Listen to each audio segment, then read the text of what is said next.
Hi, good afternoon. My name is Luana Bosolo. I work in the APA Communications Office, and welcome to today's webinar on coping in the era of coronavirus. This webinar is for undergrad and graduate students to address questions you have about stress and anxiety due to sudden life changes you're experiencing related to COVID-19. Psychologists Dr. Lynn Bufka and Dr. Vail Wright will respond to your questions. Doctors Bufka and Wright are experts on stress management, anxiety, and coping skills. Both are on staff here at APA, and you may have seen them in the news, heard them on the radio, or read their quotes in recent media coverage on COVID-19. They will respond to your questions submitted in advance, as well as questions that are posted during the webinar. So please feel free to ask questions during today's presentation using the questions box, which is above the handouts section of your dashboard. We already have a lot of questions submitted prior to the webinar, so we'll try to get through as many as possible. And a copy of the recording will be sent to all registrants along with the survey, so please take a few moments to fill it out. Now, over to you, Dr. Bufka and Dr. Wright. Good afternoon, everyone. Thank you so much for joining us today. We know that this is an unprecedented time that we are in right now. Everybody is experiencing uncertainty, not really sure what to expect in the next few months, not to mention even just the next few days. APA is working really hard to try to address many of your concerns. You can see on the screen links to many questions about psychology and education. Today, we're really going to focus on how do you cope with what's going on. And Dr. Wright and I are more than happy to try to address some of the questions that you have and hopefully learn from you about some of the things that you're experiencing and provide some suggestions for how to move forward in a really unprecedented time. Dr. Wright? Yeah, thanks, Lynn. So in addition to the website, you'll also notice that in the handout section of the webinar, we also have an FAQ and some other handouts that people might find really useful. The reality is there are some really questions right now about your education, your training, and what's going to happen. Like Dr. Bufka mentioned, that's not going to be the focus of this webinar. This webinar is really going to be about, in this time of uncertainty, how do we deal? And so that's what our focus will be. But again, we direct you to the website and to the handouts for more focused questions about like how to handle questions around your education and training. And so, Luana, we're ready for the first question. Okay, great. So this was submitted. How can we distinguish true facts from false regarding the virus when it's not our field?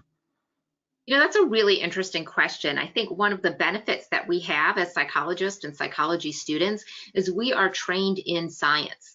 We have a lot of understanding of what research is, how to understand it, how to understand basics around healthcare and healthcare information. It's one of the strengths that we have and that we can bring to this.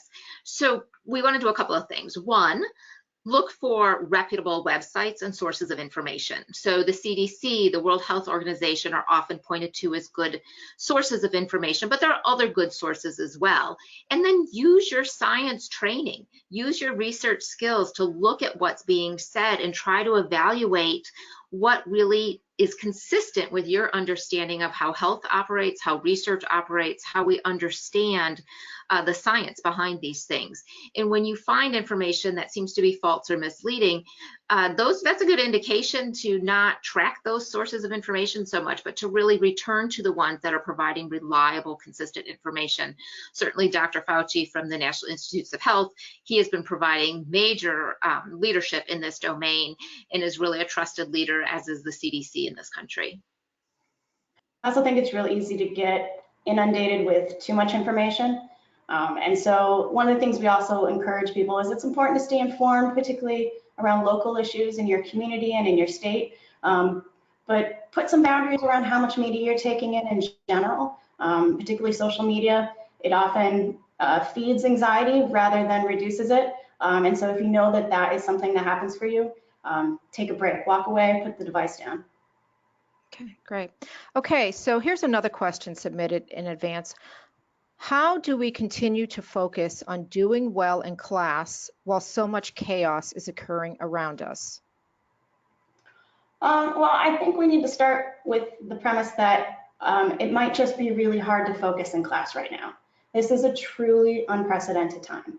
Nobody trained us for how to take online classes or Zoom meetings during a pandemic.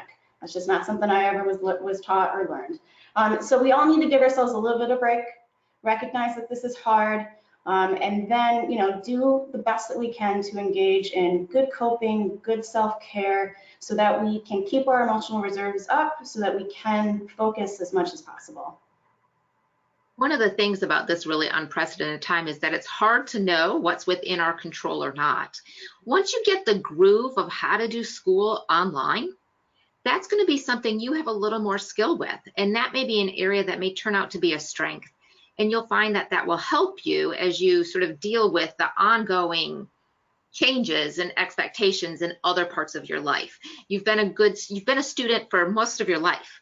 And so that's something that you can turn back to as a place where you know that you have had success in the past, and that as you get used to sort of new ways of doing this, you are likely to have success in the future. And that's going to help you feel like you're managing your life.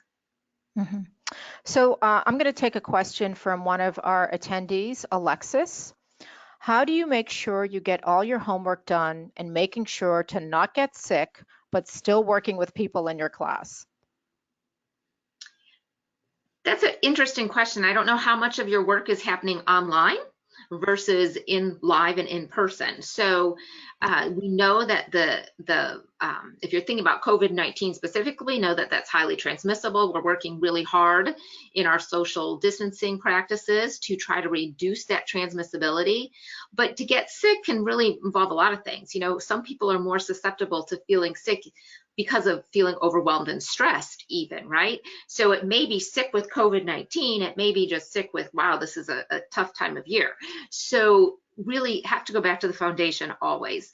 And that means, how do I get decent sleep? How do I get some regular activity? Can I have decent nutrition and have social support? That's your foundation for staying healthy and well. And then think about, how can I interact with my peers in order to do my schoolwork, and perhaps new ways that I haven't had to do before, but in order to still advance the aims of the class. Mm-hmm. Yeah, it's interesting. I was thinking about myself when I was back in school, and I always got sick at the end of exams every single year, and I always knew it was because of the stress. So I think it's important to recognize you need to take breaks. Sometimes that can be hard when we're sitting in front of a computer all day long. I think when you're working with other classmates, again, it's important to focus on what's in your control, and that's your work. You can't control what your classmates are going to do and whether they're going to contribute. You can try to help them and encourage them to do it, but at the end of the day, what's in your control are your thoughts, your feelings, your behaviors, and that's where you need to keep your focus. Mm-hmm. This next question is from Jorge. How can I deal with the stress of taking a whole semester online without having that face-to-face interaction? I think that one of the interesting things about this experience is the ways in which our relationship with technology is obviously going to change, and the ways in which we use it to communicate and to connect to other people. Dr. Buff and I have been doing a bunch of these webinars, and what we really like to do is to have people turn on their cameras.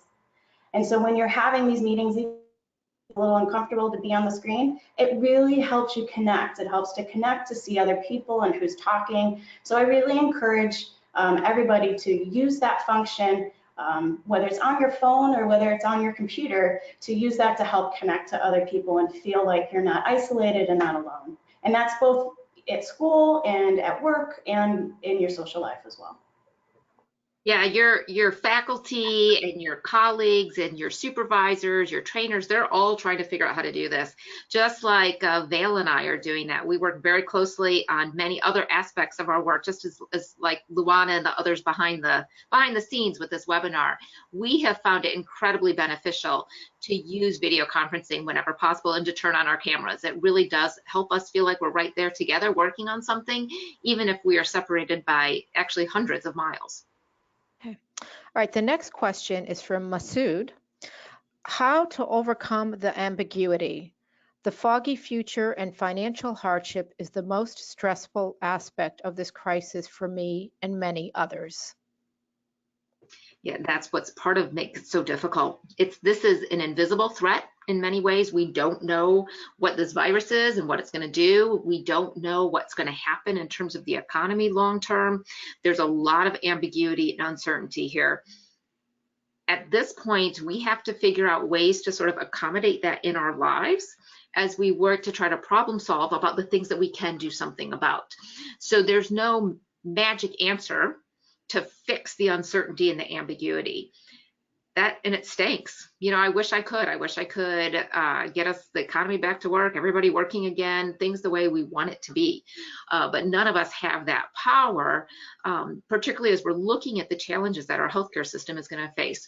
So then we have to look at what we have some aspect over right now. You know, can we continue to work in our classes? Is there a way to manage our finances differently for some time being? To look at, there's some programs out there proposing not paying your student loans, you having some more grace with student loans. There's some programs being proposed around things like that. Families may be experiencing some benefits from stimulus packages. The government is working to try to find resources for us, but we don't know exactly what's going to happen. And part of our challenge is having to sit with that uncertainty as we try to figure out next steps that we can do something about in our own lives. Yeah, I mean, under the best circumstances, under normal circumstances, money is stressful, right? It's the number one thing we're feeling stressed about. And this is anything but normal. And so, yes, I would expect everybody, including myself, to feel stressed about the economy and about money. And again, it's, I think, about finding ways to allow yourself to sit with that, to just know that things are going to be uncertain for a bit. And in some ways, we just have to accept it. We don't have to like it. There's nothing to like about this situation at all. But if we can accept, hey, this is my reality for a while, I'm going to be online schooling probably to the end of the year, and I don't know how this is going to end up, then we can turn all our resources towards figuring out what problems can we solve and what things are in our control. Mm-hmm. This next question is from Margaret. Historically, I have been the one to support others in times of illness and uncertainty. However, during this crisis, I am virtually paralyzed and am not getting my schoolwork done on time. My pantry is stocked and I'm ready for an emergency, but I don't feel I am handling this well. How can I stay on track and not get too wrapped up in anxiety? Yeah, I think a lot of us went into this field because we're the helpers, right? We are the ones that people turn to in times of need, and we're the ones that help people out. I would say, even though it might not feel like you're handling it, you're here right now. You took an active step to come be on this webinar to learn some skills in coping so that you could then ideally transfer them into your life. That was a huge step. That doesn't sound like paralysis to me. That sounds like somebody who's recognizing that you're struggling and took an active step to try to find some resources, and hopefully we can help provide those for you. I think a little bit is, again, about focusing on what you have. You're prepared. That's great. That's a step up on probably a lot of people. And then owning that, honoring that, and then turning around and figuring out, okay, maybe what things can I let go, right? Because you only have so much time and energy. And then how can I focus and prioritize my mental health so that I can feel more in control? You know, and you started off by saying you've always been the one that other people have sort of gone to for help and support. Hopefully there's some people in your life that you can go to for help and support. It may feel weird to be the person that others have always relied on, and now you want support and you want to ask people for support. But your network has valued you for your life, your whole life, and has been there for you. You've been there for them. They may be really happy to be able to reciprocate for you. And if they're not able to provide the level of support that you necessarily are hoping, they may be commiserating with you and saying, yeah, this is tough, you're not alone in this. And sometimes just knowing you're not alone makes a huge difference. Okay. The next question is from Mihala. Hi, do you have any advice for parents which are trying to work and study at home where the kids don't want to realize that it's not a holiday and they don't want to complete their assignments?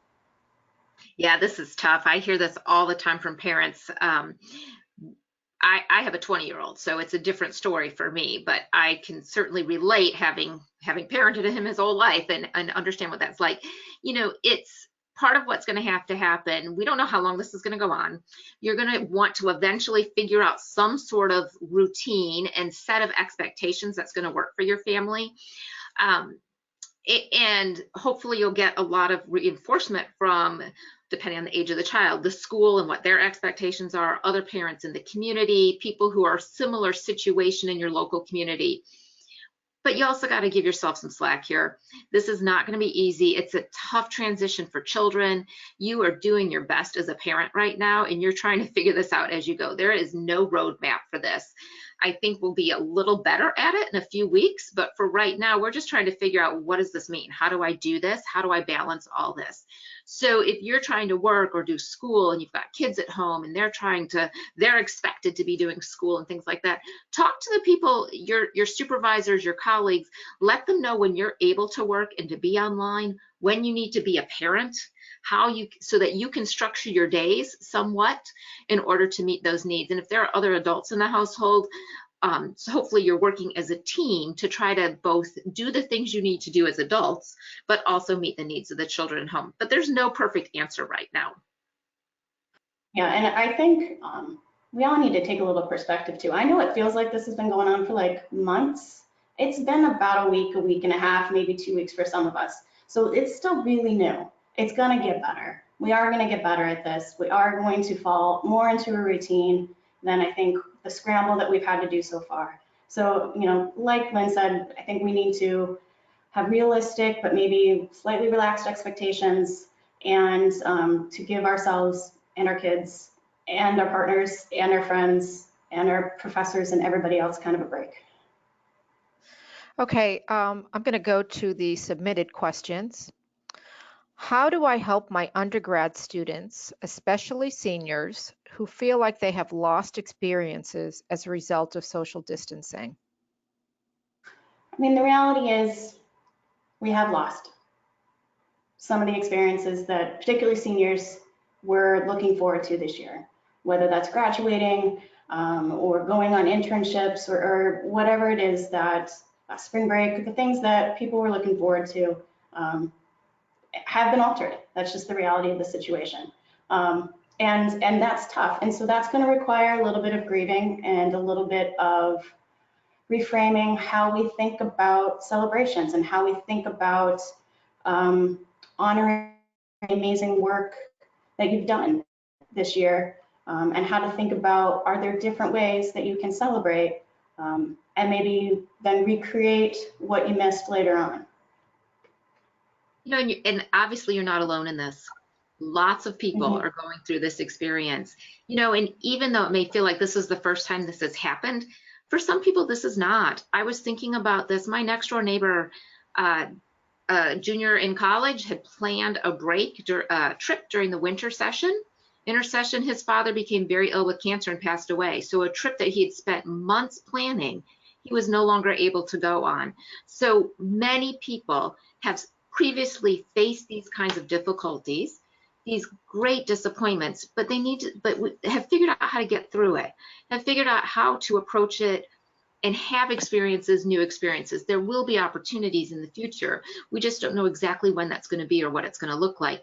But we have the chance to create something different and maybe even more personal and meaningful. Okay, next question. During a time like this, is it okay to not feel okay and be unmotivated? And how should I cope with the changes it has brought? Oh, absolutely. It's okay to not feel okay.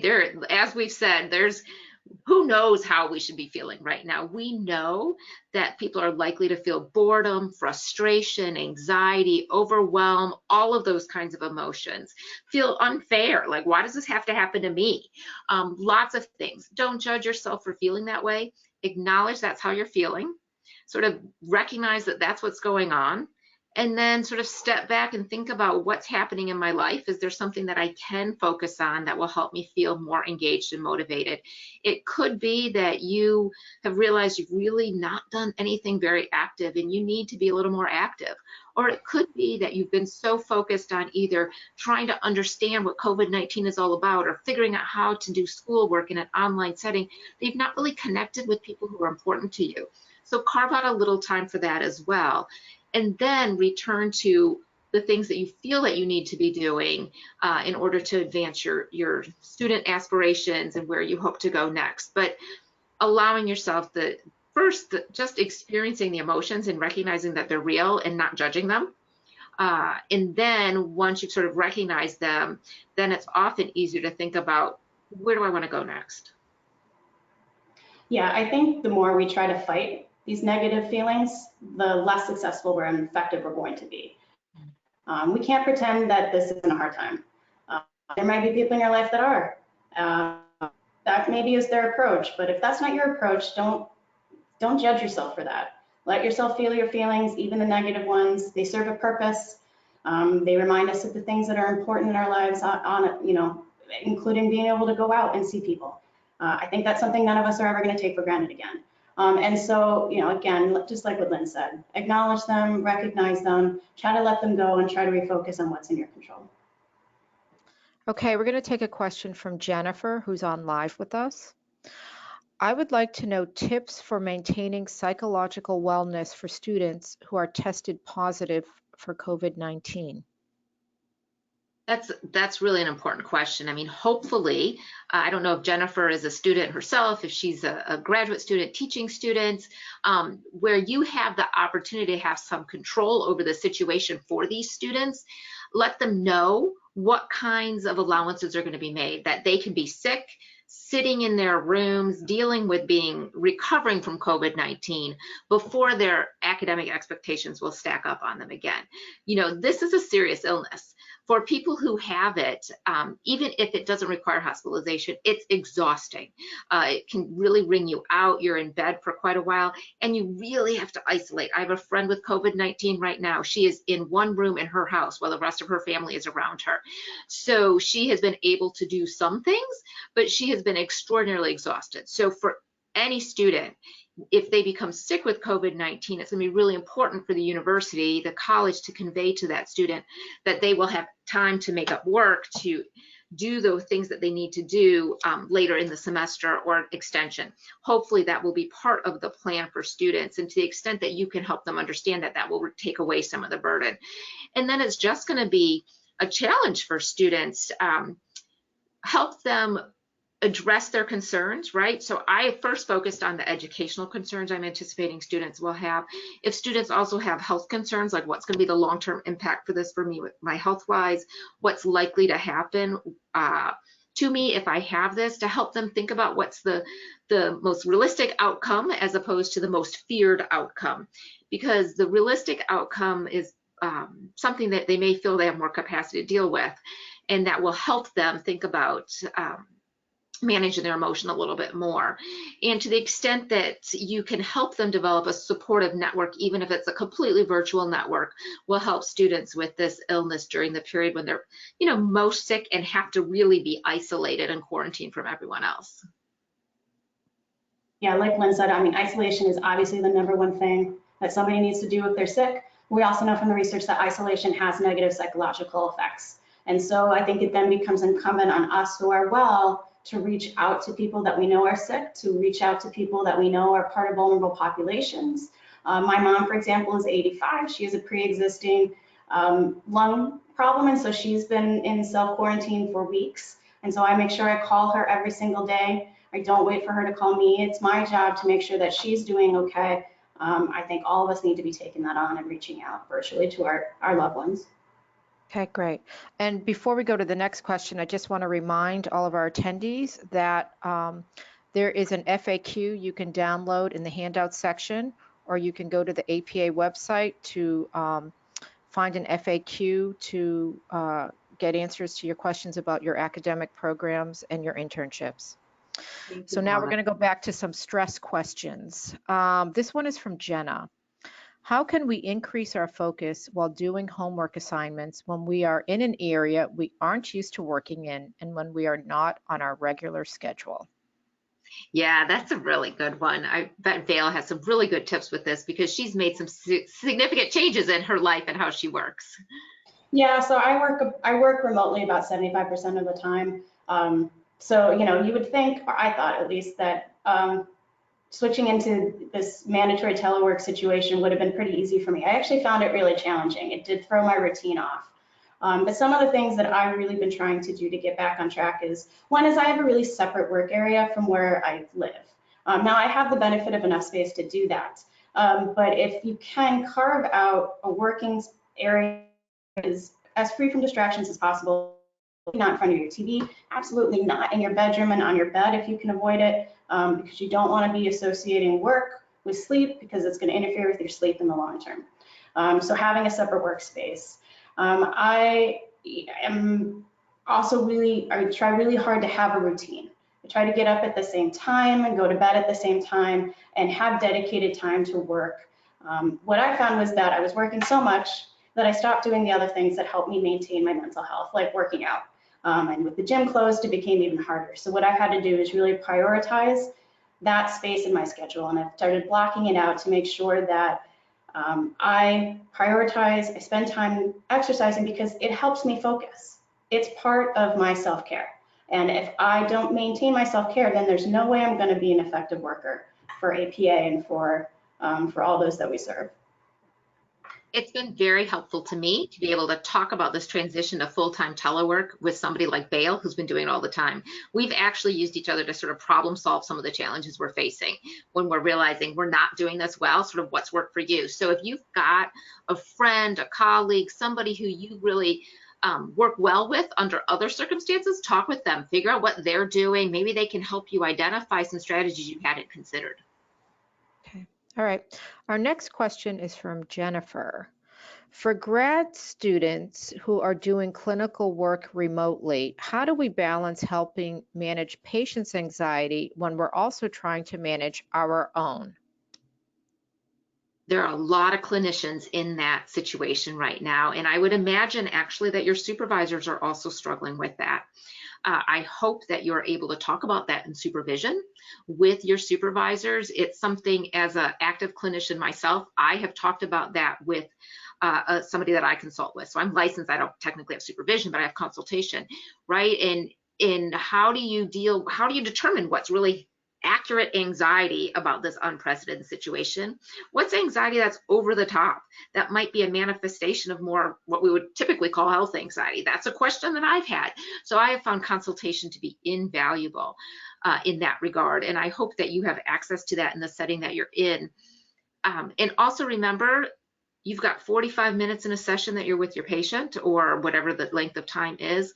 Take the time outside of session to sort of address your own concerns in whatever way works for you, so that you can walk back into session and refocus on what the needs are of the patient. So the best that you can, but that's a skill we develop as clinicians. It's not something we're necessarily good at as graduate students. May not be necessarily good at it at different points in our life as professionals either, depending on the kinds of stressors we're facing. So this is probably something that's happening to a lot of people, and I would hope this is actually an area that we may want to think about how we can support grad students even more in this space. Yeah, I mean, I think, while I hope we never have to face a stressor such as a pandemic again in our future, to be frank, as clinicians and as future clinicians, you're going to have stressors in your life that you have to figure out how to manage while you're still doing work with other patients.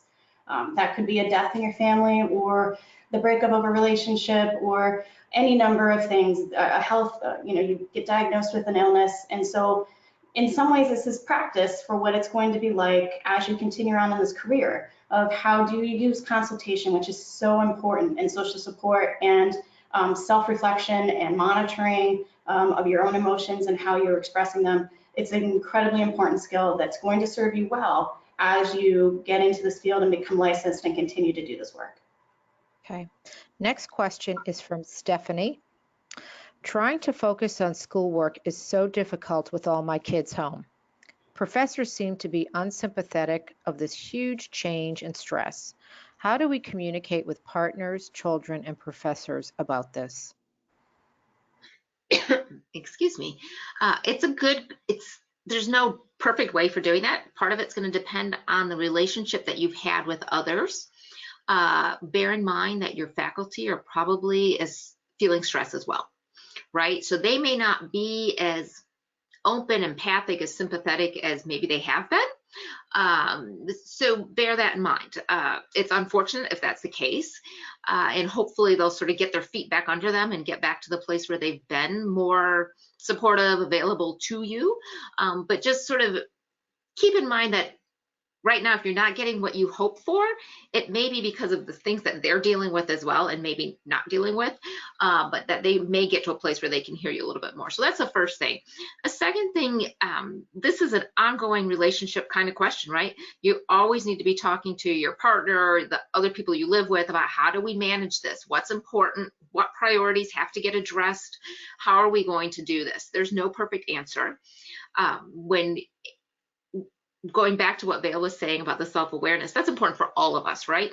To be more self-aware. It's something that helps us in our relationships. So when we're aware that we're coming from a place of high stress, we can say to the people we're talking to, I'm really stressed out right now. I may not be saying this as clearly, but here's what I'm trying to deal with. What's happening with you? Trying to open up space to have a conversation, and then hopefully getting to the place where you can say, here's what I really need right now. I've got an exam coming up next week. How can we do this so that I can do my exam as well as have people around me supporting the space and time that I have for that?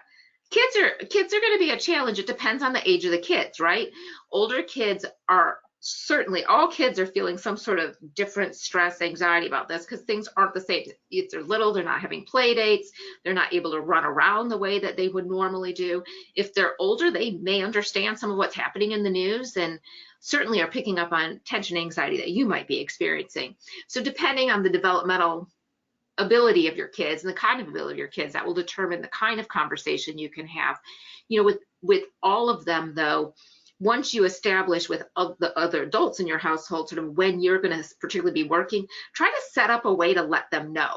You know, if you have a space with a door, you can make sure that you tell your family, when this door is closed, I can't be interrupted. This is my work time. I absolutely need to have it. You need to go to the other adult in this house if you really need something during this time. And then you can also be proactive in checking in with kids when times when you have a little more space. So if you've had to have some concentrated work for 2 or 3 hours, check in with them for 15 minutes after that. Let them know, okay, mom's here for you right now, dad's here for you right now. We can talk for a little bit. Now I'm going to have to go back to my space because I've got this deadline I have to meet. But help them understand in chunks of time some of what you're dealing with. Yeah, and when you approach these conversations, you want to use the most effective communication skills that you've got in your repertoire. So you want to be making I statements, not you statements. So don't, we don't want to be saying things like, you never support me. We want, because that's going to make the person defensive. We want to be saying things like, I'm feeling unsupported right now, and I need more help to get my work done. That's going to convey both how you're feeling, but it's also going to make that other person really hear you and know where you're coming from. Timing is really important. Don't wait till the last minute to be talking to your professors about needing more support or needing more time or needing different expectations, and really try to be in the best emotional place you can when you're having these conversations. If you're worked up to the point where your emotions are taking over your brain, it can be really hard to be an effective communicator. So trying to take all those into consideration can help too. Okay. All right, we're going back to submitted questions. Is it really possible to build resilience in this environment if you were not resilient in the first place? So my short answer is yes. My longer answer is, I think you're probably more resilient than you realize. I think we as humans are very resilient. Resilient is about resistance. It's about resisting negative change under adversity. It's not an easy thing to do. It's something that can be built, sort of like a muscle that you develop and you work on and you practice and you make stronger. But we all have that capacity, even if we don't recognize it beside ourselves. Sometimes a great reality check is to ask a friend how they think about how you're handling something. And a lot of times they're going to say that they think you're handling it great and that they feel like they're handling it poorly. And you might think that they're handling it great. You need to be having these conversations. Everybody's struggling for the most part. Again, this is totally unprecedented and new, but I truly believe that as humans, we have the ability to grow. and we have the ability to come out on the other side of this even more resilient. And so the next time we have to face a major stressor, we're gonna be able to do it even better than we are right now. One thing that can help us when we're not sure we're very resilient, think about a challenge you faced in the past and how you've done with it. And that may remind you that, wow, you know, I had X in my life, whether it was a relationship that changed or a class that you thought was particularly tough, you did okay with it. You're on this webinar, so clearly you came to the other side of that. So you have some resilience for sure, but when we're feeling really stressed out and overwhelmed, it's hard to remember that we have that.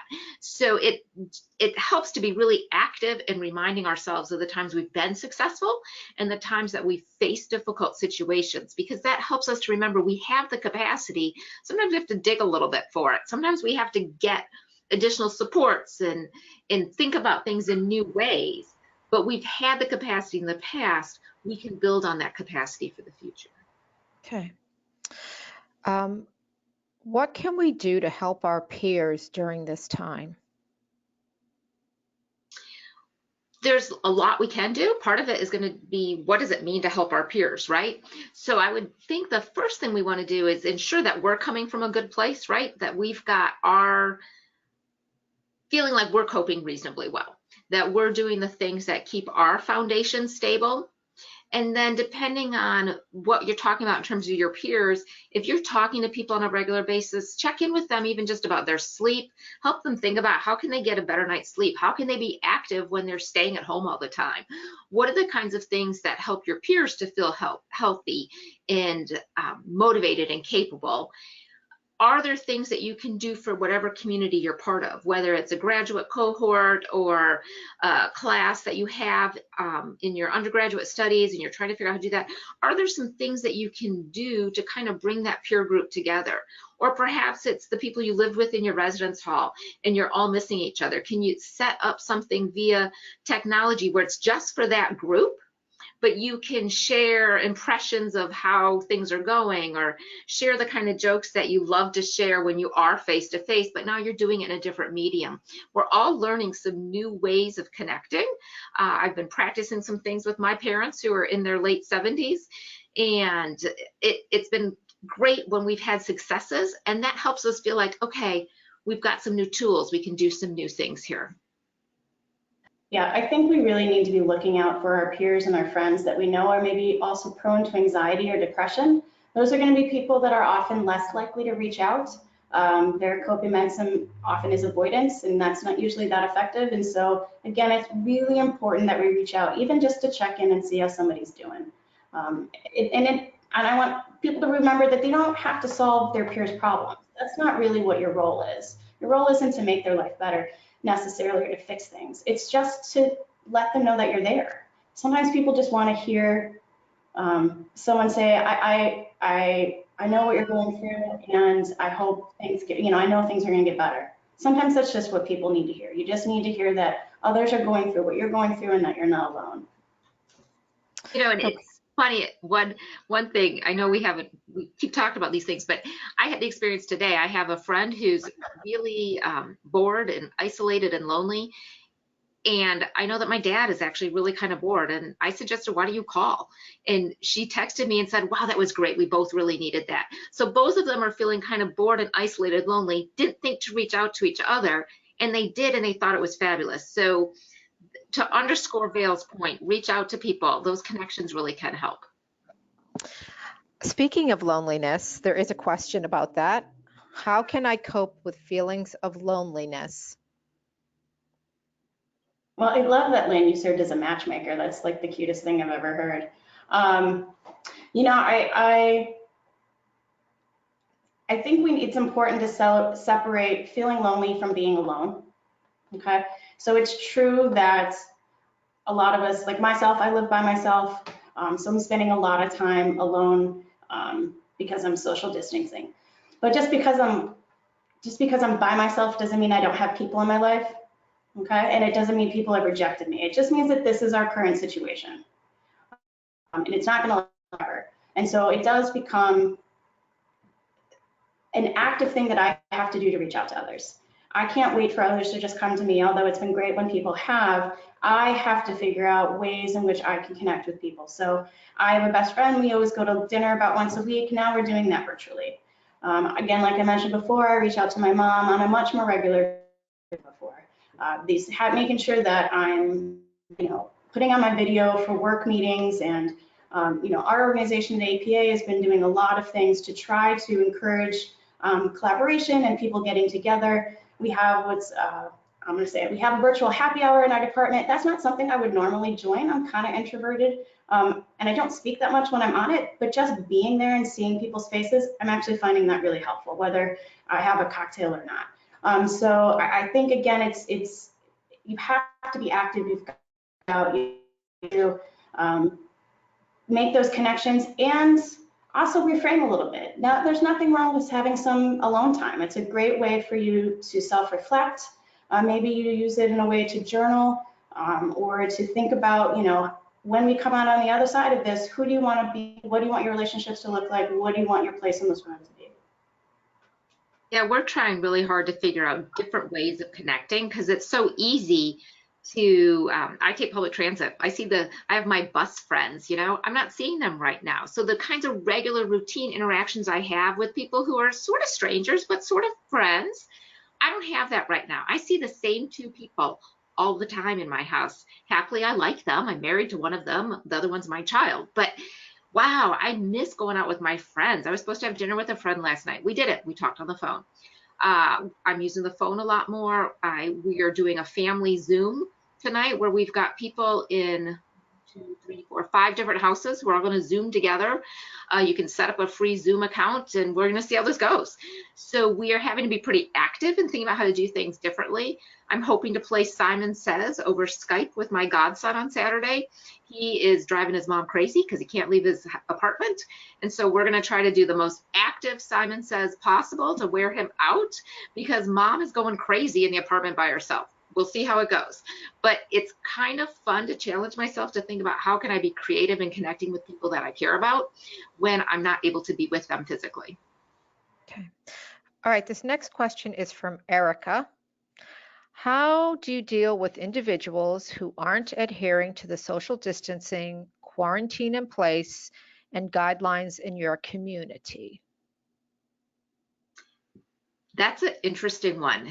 Probably depends on some of the people that, whether these are people you live with and you have some opportunity to have some control over them, right? As a parent, I would hope that I have a little more control over my child to tell my child what he can or cannot do, but he's 20, he's an adult, and he's bigger than me. So I may not be able to physically stop him from doing things. So it depends on what your relationship is with people. Try not to take on responsibility for people that you don't have responsibility for, but do your best to model what is appropriate.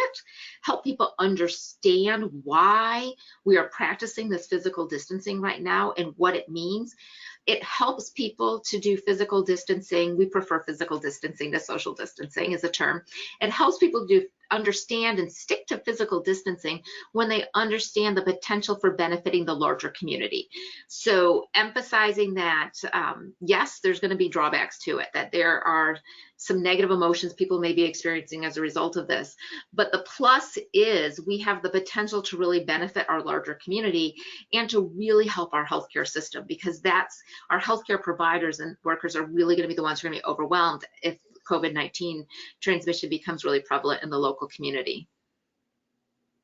Yeah, I mean, I think some of the reasons why people haven't maybe been following the recommendations has to do with just the unbelievable information that's out there, and inconsistent messaging that I think people are seeing. It makes people doubt, and you see that kind of misinformation repeated over and over again, particularly in places like social media, and then people start to not base the decisions on what the scientific recommendations are. Maybe they, and I think that also often comes from a place of fear, right, and defiance, and not wanting to let go of the life that we're accustomed to living.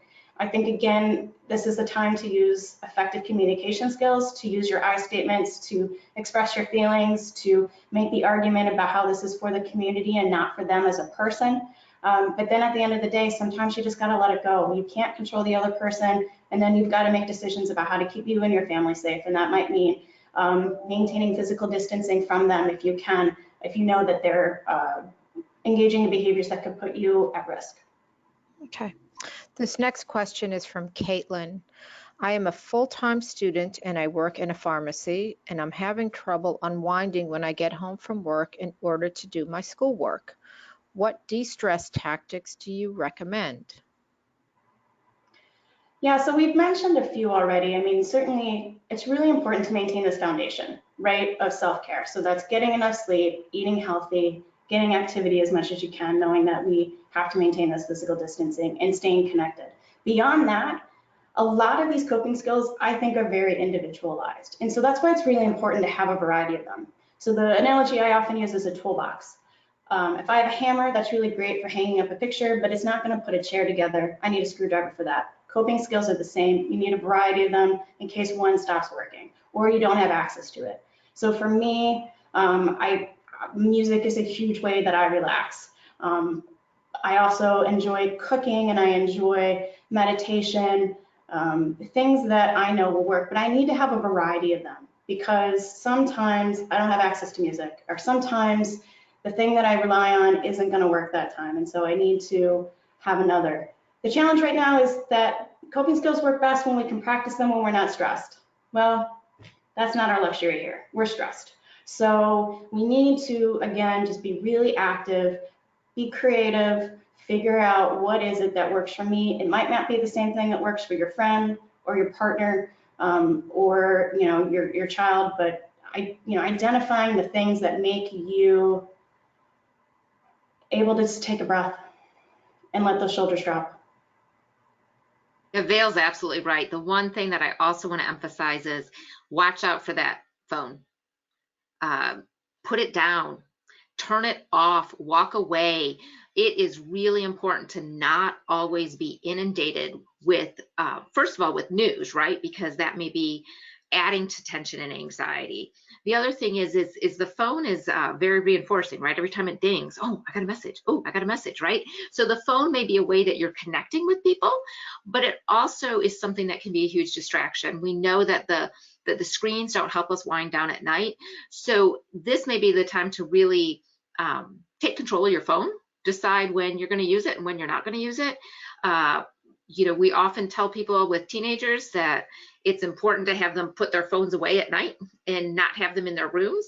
Maybe you need to set that up for yourself too. The phone use right now can be both feels like, oh, I need it because I need to stay connected, but at the same time, it can really disrupt how we operate things. So look at your relationship with your phone and see if you can use that, put some boundaries around that in a way that allows you to disconnect and feel a little more stable, relaxed, in control of something when other things maybe don't feel so much in your control.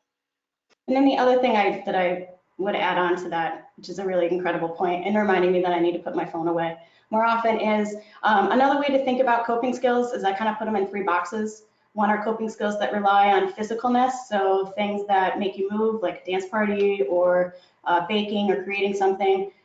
Coping skills that rely on your cognition, so doing like puzzles or doing crosswords, that kind of thing. And then the third is coping skills that rely on your sensations, so that enhance your sense of smell or touch or taste, like taking a hot bath, lighting a relaxing, nice smelling candle. So these are another way that you can think about how you might organize the coping skills that you incorporate in your life. Right. Okay, our next question is from Kellen. There's so much grief and tragedy every day. What are some tips you have for building and strengthening personal resilience? Yeah, it's hard when we're reading the news and seeing families mourning loved ones. It really touched me today reading stories about people who can't have the kind of funeral that they would like to have for a loved one. And it may not be because the person died of COVID-19, but it's because we're really trying to practice physical distancing. So part of it is don't read stuff, right? Decide after 6 p.m. I'm not going to read those kinds of articles. I'm not going to follow that kind of news. To allow yourself some time to get some space from the emotions that arises for you. But it's not to say that these emotions are bad or wrong or you shouldn't be having them, but you can have some capacity to decide when you want to be exposed to information that's likely to evoke those feelings and emotions, and when you want to have time to separate from those feelings and emotions. We are all going to be feeling a range of emotions right now, some of that we didn't expect, that we weren't anticipating, but we can also decide how much of that we want to face on any given day. It's okay not to know everything that's happening. It's okay not to know how many people have gotten sick been diagnosed with the virus. Also, we can try to look for the good things, right? How many people have recovered from COVID-19? What are some benefits that are happening? For instance, the NASA satellites about air pollution. When they've had cities on lockdown and they have seen dramatic improvements in the air pollution in those cities, wow, that's pretty amazing. I keep telling people around where I live that it seems like the air is cleaner. They're kind of looking at me, I'm not so sure that's true or not, but wow, wouldn't that be amazing if we actually learn to change our behaviors in some ways to help us have better air quality because of this? Sure, there are some horrible things that are happening, but we can also find some good things. We're seeing some movement towards vaccines. We're seeing some really interesting science happening because of everything that we're learning so quickly about this virus. We will be better prepared in the future. So you want to try to balance your positive news and see the as big a picture about this as you can, and also make some decisions of when you're going to pay attention to certain news and not pay attention to certain news. Yeah, I was going to say something almost exactly the same. I mean, I think one of the challenges with the news and with the media is, if it bleeds, it leads, right? So while these stories about some of the negative things that are happening, and they're important, and to a certain extent, we need to know what they are. You don't see headlines about the positive things, about the recovery, about the acts of kindness that I think you're seeing happening, particularly within communities. And so I think one of the ways that we, in addition to either seeking out those stories and or just limiting our exposure to the news beyond just staying informed at a basic level, finding ways to contribute back to your community. Is that, I've seen lots of things around listservs or apps that have identified individuals that are vulnerable, can't leave their house, and need someone to deliver groceries to them. Is that something that maybe you could do? In the service industry, there's been a lot of GoFundMe pages or different kinds of restaurants we've set up to help those that have been laid off. Is that something you could contribute to, even if it's $10? So thinking about ways that you can give back to your community during this hard time, I think will also counter that bereavement, that grief, and help build your resilience. Okay. Here's a submitted question. How can I handle pre-existing depression that staying inside in isolation has only made worse? And now I have lack of motivation. Yeah, I mean, one of the real challenges about situations like this is that individuals with pre-existing anxiety, depression, substance use, this can be a huge trigger for relapse and for symptoms to come back. And so again, there's no easy answer to this. We can't avoid triggers even when we have a mental illness, but knowing what they are can be helpful. And if stress is one of yours, it probably is. Then again, you have to figure out ways to get active to manage it, even if you're feeling unmotivated. And I think it's a little bit about setting expectations, right? So maybe getting up out of bed and taking a shower is the thing that you did that morning. That's good. That's okay. That's a step forward. That's a goal. That is you doing something great. And maybe the next day it's getting up, taking a shower, and calling a friend. So taking small steps, building upon them to get back to where you might be feeling a little bit more emotionally stable and more able to then take even additional steps to maintain your mental health. For somebody who's depressed, gosh, it's so hard to reach out. That's one of the challenges with depression, right? The thing that you feel like you need the most is contact with others, yet you have the least motivation when you're feeling depressed. You have the least energy to do that kind of stuff. Can't change the situation you're in right now, but if you've had therapy before, reach out to that therapist again. Find out if you're able to have a video or phone consultation with that person. If you are currently in therapy, keep it up. It's really critical to do that. Think about the things that have helped you previously in times of depression. Figure out if there's a way to do them differently. If there's somebody you really trust and who understands what you've been through, let them know that your depression feels like it's getting worse, and maybe they'll be able to put a little more energy into helping you do some of those things that help you feel better, right? To reach out to you when you're having a hard time making that initial contact. As Vail was saying, giving yourself credit for the things that you have done. For some people, even just putting, setting the alarm and getting up at a regular time helps them feel like it. Also, one of the things, when we're depressed, we have a hard time remembering the things we've done well. So each day, write down what you did. Like, remind yourself, wow, I didn't think I was going to get out of bed today, and I did. I managed to water the plants. The dog got a walk. I fed myself something other than popcorn and chips and salsa. Think about the things that you've done that have been good for you and give yourself some credit for those victories. But if you're really struggling, if there's any risk of harm to yourself, reach out for help as soon as possible. It's out there. It's going to be different because providers are doing things differently now, but call and get the help that you really need. Okay, we have time for 2 more questions. This next one is from Maricela. What are some useful ways to easily transition into the new roles that we as students have to take on while being at home, such as being an educator for a sibling or a caretaker for an elder we live with?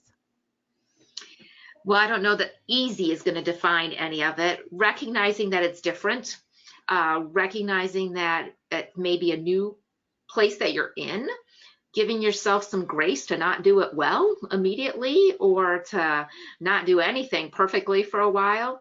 Trying to find as much humor as you can in the situation. If you're suddenly an educator for a younger sibling, see if you can figure out what they most need help with and put your energy there and find some ways to let them learn on their own for other things that perhaps they're able to do relatively easily. If you're providing care for an elder in your household, I'm sure you're doing it, hopefully you're doing it with somebody that you really care about and you love. Focus on that connection, the love, and think about the kinds of memories that you're making, that you're gonna have for the rest of your life with that person, even if it's not what you were hoping for, that you were anticipating having. There's somebody who's gonna be really grateful for the things that you're doing, even if they're not showing that gratitude right now. Yeah, that's the part I was going to piggyback on is, if it's a transition for you, it's probably a transition for them as well, both the student and the elder being cared for. And so they might be feeling emotional and anxious and could take it out on you, which is unfortunate, but that's a reality. And so not only might you not feel the gratitude for them, you might actually feel a negative emotion from them. So then you've got to, again, you need to step back, you need to walk away, you need to get yourself under control. Because if you let your emotions take over and you get upset, then they're going to get upset and it becomes this cycle, right? And so it really is important, like what Lynn was saying, appropriate expectations, recognizing that it's not going to go exactly like you probably want it to go, and that's okay. So our final question is from Jennifer. How can we learn to become comfortable with the uncertainty of this pandemic? You never have to be comfortable with the pandemic. But what you have to do is recognize that this is the reality. So you need to accept it. Doesn't mean you have to like it, because acceptance does not equal approval. But once you can accept that this is the reality and you stop trying to fight it, then you can redirect your resources towards the things that are in your control. And that is, again, your thoughts, your feelings, your behaviors, and how you're going to think about what this experience looks like and how you're going to get through it. Uncertainty is a fact of our life, and we will always face uncertainty. It's not something that we have to like, but it's something that as we learn to be more comfortable with uncertainty and not being able to control everything and predict our future and necessarily go down exactly the perfect path we've mapped out for ourselves, we'll develop greater skills and flexibility and adaptability, which will serve us well no matter what comes at us. Great. Thank you so much, Dr. Wright and Dr. Bufka. For updated information, please check back frequently on the APA COVID-19 resource page. There are FAQs that answer a lot of your questions on your academic programs and your internships. So we encourage you to check the APA website regularly. Thanks again for joining. A recording of this webinar will be emailed to everyone who registered. and stay safe, wash your hands, and take care. Bye-bye. Bye. Bye.